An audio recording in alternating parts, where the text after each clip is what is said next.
indicadores? O que te chamou mais atenção?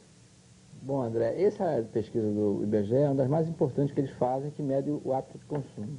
Por quê? Ele é a coisa básica para o IBGE medir a inflação. Porque antes, como a inflação não pega as variações de quantidade no dia a dia, ele tem que ter uma mudança, ver quais são os hábitos de consumo da população, fazer uma média, e aí o feijão pesa 0,01 no nosso orçamento, a casa pesa 20%, etc. Então ele reflete melhor os índices.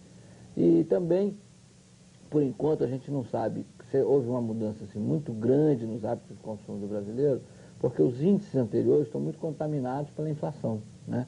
A questão, por exemplo, do cigarro. A indústria de cigarro está vendendo mais cigarro do que vendia há 5 anos atrás. Então, será que realmente mais brasileiros estão fumando, ou aqueles brasileiros que fumam estão fumando mais porque o preço do cigarro ficou mais razoável? Então, não se sabe ainda. Na próxima, talvez a gente tenha uma definição melhor das mudanças de hábitos de consumo do país. Um outro indicador que não foi mostrado diz respeito à concentração de renda no Brasil, que nesses 9 anos analisados pelo IBGE, aumentou em todas as 11 regiões metropolitanas do Brasil. Ou seja, o real tem sido apresentado como um fator de distribuição de renda. Pelo que eu entendi do que você está falando, ainda não houve tempo dessa pesquisa medir isso. Bom, essa pesquisa está comparando 10 anos. Então você ainda pega também aquele período de alta inflação, pega o fim do plano cruzado, pega uma série de coisas. Então, em 10 anos houve um processo de concentração de renda. Mas a gente não sabe exatamente se nos últimos 3 anos houve uma melhoria na distribuição de renda. Ao que tudo indica, alguns dados até do próprio IBGE dizem que depois do real houve uma melhora. Agora, saúde e educação, que qualquer político que queira se eleger no que vem ter eleição vai ter que falar da importância de se investir em saúde e educação, e são 2 itens que nos últimos 9 anos, para a gente ser bem preciso, o brasileiro tem sido obrigado a gastar mais para garantir saúde e educação. A pesquisa mostra a falência do setor público nessas áreas. As pessoas estão gastando mais em saúde e educação porque não tem serviços públicos nessa área. Tem que fazer seguro-saúde, tem que recorrer à consulta médica paga, tem que recorrer ao ensino pago, porque o sistema público não oferece alternativa, pelo menos para a classe média. Então, essa pesquisa mostra bem essa realidade, né? E mostra também um dado positivo, por exemplo, que é a questão dos vestuários no Brasil, né, que sempre foi um problema. A gente sempre tinha roupas mais caras do que em Nova York e em Paris, começa a se ajustar a padrões internacionais. Eu acho que também chama a atenção a questão das pessoas estarem comendo mais fora de... Seu relato mais conhecido está no livro Os Sertões, de Euclides da Cunha. O centenário da destruição de Belo Monte, nome oficial do povoado, é lembrado por todo o país em mostras e ciclos de debates. Ainda hoje, as perigosas ideias de Antônio Conselheiro e a forma como o governo extirpou o incômodo calo, que era Canudos, instigam discussões. Contrário à separação entre igreja e Estado, ao casamento civil e à cobrança de impostos pelo regime republicano, Conselheiro tocou fundo em feridas da República, o que levou à utopia de uma sociedade igualitária, em pleno sertão baiano, acabar em cinzas. Tudo isso, Guerra de Canudos mostra com primazia técnica, histórica e estética. 4 meses e meio para construir e fazer...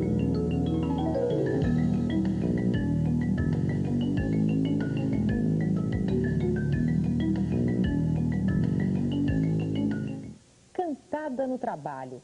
A história é antiga e já acabou na justiça. Mas agora a Suprema Corte dos Estados Unidos está diante de uma causa inédita. O primeiro caso de assédio sexual entre pessoas do mesmo sexo. Joe John Cale é casado, tem 2 filhos e vai logo avisando: eu não sou homossexual. E quem é que quer saber? A Suprema Corte dos Estados Unidos. Joe é a última novidade na briga americana por causa do assédio sexual no local de trabalho. Ele era funcionário de uma plataforma de petróleo e diz que 2 colegas passaram dos limites nas brincadeiras. Pegar na genitália de alguém já passou de brincadeira rude. Para mim, é assédio sexual. Não importa qual é o sexo da pessoa. A empresa não diz nada sobre o assunto. Joe pediu demissão e decidiu processar. O Tribunal Estadual de Nova Orleans não aceitou a queixa, dizendo que a lei só se aplica quando o assédio envolve pessoas de sexos opostos. A Suprema Corte ouviu o advogado de Joe hoje. Ele está testando o alcance da lei. Uma mulher teria tratamento diferente se enfrentasse a mesma situação?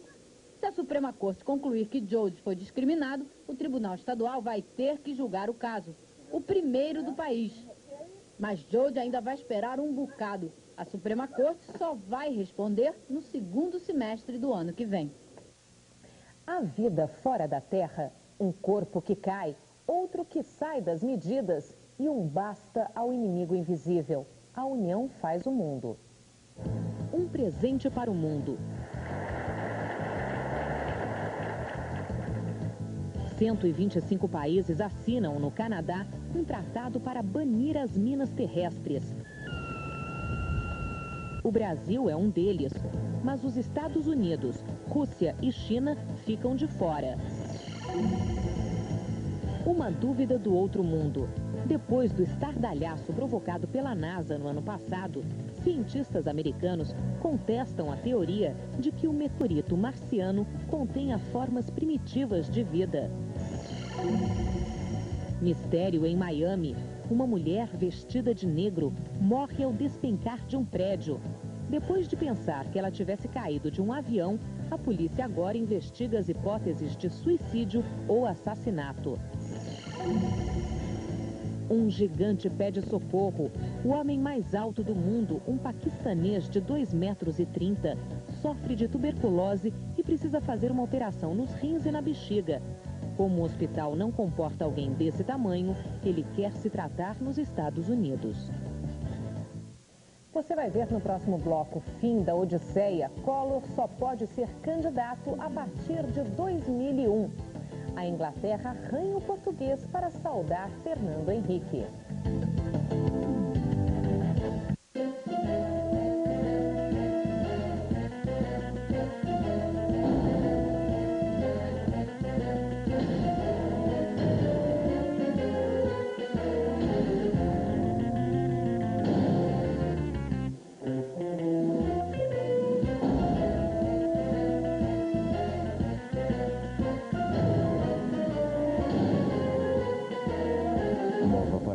Agora, com todas as portas que você queria.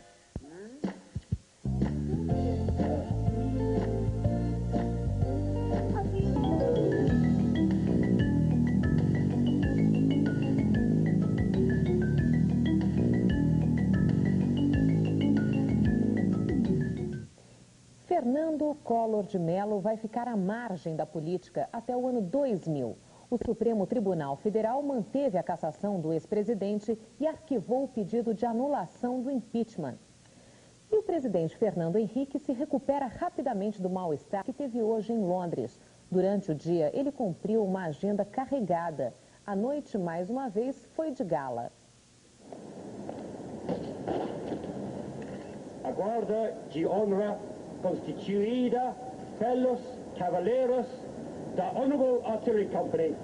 Na chegada, a saudação num português hesitante. No banquete, oferecido pela Prefeitura de Londres para 700 pessoas, muita pompa e tradição.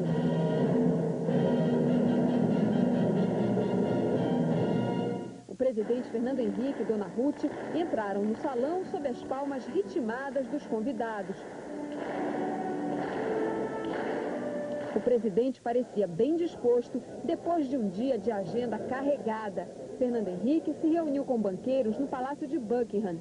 Na London School, mais um título de doutor honoris causa, desta vez em ciências econômicas. E justamente quando estava falando do Plano Real, o presidente sentiu um mal-estar. Tirou o chapéu de doutor, tomou água e continuou a leitura sentado. Estava tão quente dentro da sala que o presidente chegou a suar no rosto. Você já usou algum chapéu de doutor?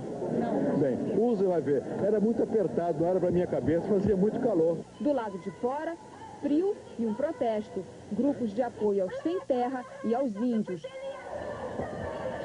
Chama a atenção da mídia. Eu acho que isso tem um papel positivo também, porque mostra que há problemas, a gente tem que avançar. Mas é um pouco primitiva a demonstração. Recuperado, o presidente ainda teve fôlego para ir ao estádio do Chelsea Futebol Clube. Com o uniforme da seleção brasileira, o time juvenil posou para fotos com o presidente e o rei Pelé. Essa visita teve também outra grande estrela. Você vai ver o sucesso que Pelé fez na Inglaterra já já.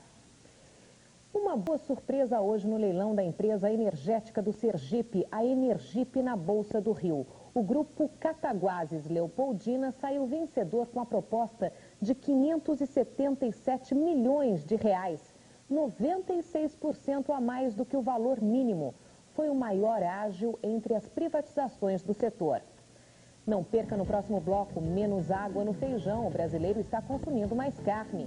Aprovada a demissão de 33 mil funcionários públicos. E um livro lembra de O Binômio, o jornal que fez humor e enfrentou a guerra.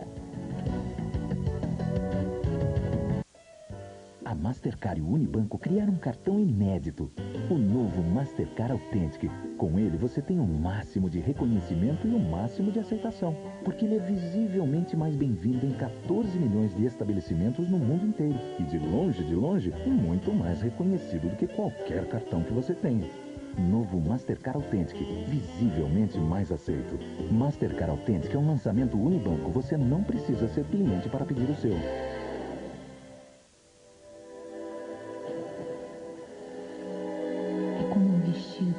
Que só eu tenho.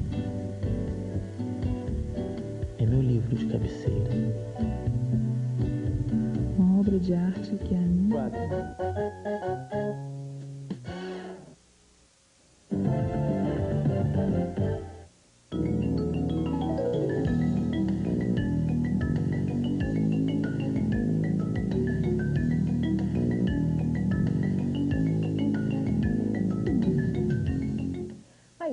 De um herói da resistência. Um livro resgata as denúncias e o humor irônico de um dos primeiros jornais alternativos do país. O Binômio, que deu muito o que falar na conservadora Belo Horizonte dos anos 50 e incomodou os militares na década de 60.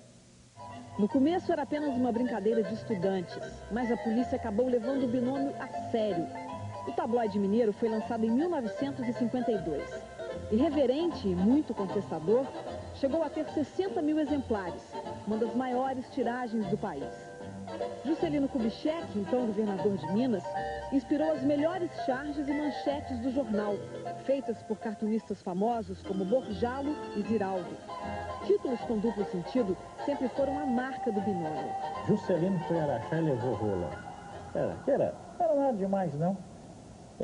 Ele tinha ido a Araxá e levou em sua companhia o mesmo Sr. Joaquim Rola. Mas ficou o duplo sentido. Depois de 5 meses, o Binômio começou a incomodar a grande imprensa, a chamada imprensa séria da época. Os jornais passaram a publicar críticas ao Binômio, dizendo que o tabloide era um atentado ao pudor. O Binômio reagiu, fez uma edição alertando que a leitura era imprópria para menores de 18 anos. E eles usaram simplesmente reportagens que já haviam sido publicadas na grande imprensa, para provar que, na verdade, absurdo era o que esses jornais publicavam. A tiragem não diminuiu, mas bastou uma palavra do ex-governador mineiro Bias Fortes e as gráficas de Belo Horizonte pararam de imprimir o Binômio. O jornal passou a ser feito no Rio. Os temas mudaram. Na década de 60, o humor deu lugar às denúncias. 2 anos antes do golpe militar, o Binômio já trazia manchetes antecipando o clima tenso no país. O Binômio resistiu enquanto pôde. Quando os militares tomaram o poder em 64, a aventura dos estudantes mineiros chegou ao fim. A história completa está neste livro. E o jornalista que ajudou a criar o tabloide se pergunta: quantos binômios serão necessários para mudar a cara do Brasil? Corrupção, violência policial, superpopulação dos presídios, crise do ensino, crise financeira do futebol, né? São problemas que nós debatimos e denunciamos nas páginas do jornal e que estão aí até hoje presentes. Então, eu me pergunto sempre, será que os nossos netos daqui a 30, 40, 50 anos vão se deparar com os mesmos problemas? O brasileiro está comendo mais carne e menos arroz e feijão. Esta é uma das mudanças nos hábitos de consumo do país nos últimos 10 anos, segundo a pesquisa de orçamentos familiares do IBGE. De 1987, quando a pesquisa foi feita pela última vez, até o ano passado, o consumo per capita de frango cresceu 16,5%. O de carne de vaca, 6,9%. Em compensação, caiu 16,5% o consumo de arroz e 15,5% o de feijão. Fechado o pacote, o Congresso conclui a votação das medidas e autoriza a demissão de servidores federais num dia quente em Brasília.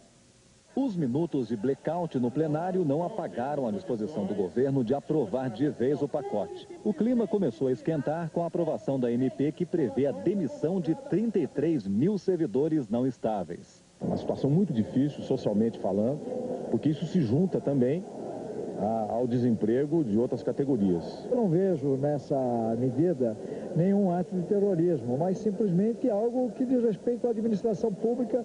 Quente mesmo foi a hora de votar a MP que adiava para o ano 2000 o pagamento de um salário mínimo ao idoso de 67 anos com renda familiar de até R$30. Hoje, o benefício é concedido a partir dos 70 anos. A falta de acordo entre governo e oposição fez a sessão ser encerrada. O bate-boca continuou do lado de fora.